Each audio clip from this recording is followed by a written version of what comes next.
अब्बा वो अभी तक मेरा रिश्ता देखने वाले नहीं है। लो वो आ गए, अच्छे से सलाम लेना और उनकी इज्जत करना। अस्सलाम वालेकुम। अस्सलाम वालेकुम। अस्सलाम वालेकुम। अस्सलाम वालेकुम जी। अस्सलाम वालेकुम। अस्सलाम वालेकुम। वालेकुम सलाम। आजे आजे आए आए आए आए भाई जी आजे आजे। अस्सलाम वालेकुम। अस्सलाम वालेकुम जी। अस्सलाम वालेकुम। वालेकुम सलाम। अस्सलाम वालेकुम। अस्सलाम वालेकुम जी। ए बेटे तशरीफ रखें।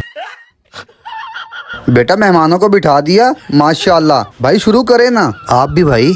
खाएं खाएं। अस्सलाम वालेकुम। अच्छा लाइट चली गई, मैं अभी आया। खाएं भाई खाएं।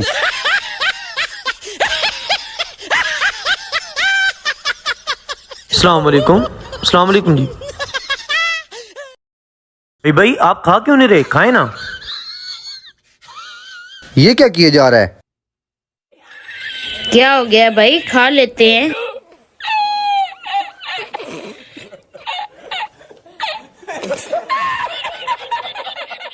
माशाल्लाह भाईजान, खाना तो आपने खा लिया है। आप मुझे ये बताएं, मेरा बेटा कैसा लगा आपको? बेटा तो आपका हमारी समझ में नहीं आया।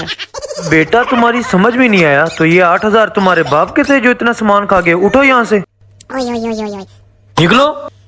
दोबारा मेरे मोहल्ले में नजर ना आना, काट के रख दूंगा। ये देख बापू, 100 रुपए लगा के 8,000 रुपए कमा लिया। बल्ले बल्ले।